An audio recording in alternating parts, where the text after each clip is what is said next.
तो हाय दोस्तों, अभी हम लोग तो देखिए साथ में हमारे प्रीतम भैया, विकास भैया बैठे हैं। 4 व्हीलर में हम लोग बैठे हैं।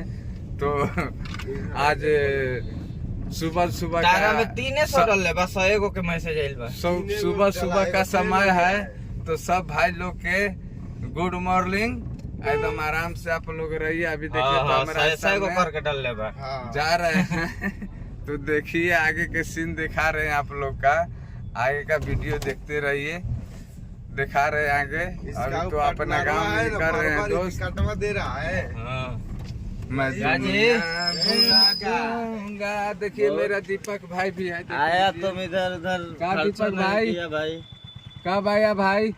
सब गलत बात है, खर्चा कब आया? करना चाहिए। चिन्मन भाई कुछ आया है का हम पे भाई? ना और सब बढ़िया ना भाई? देखिए हमारा दोनों भाई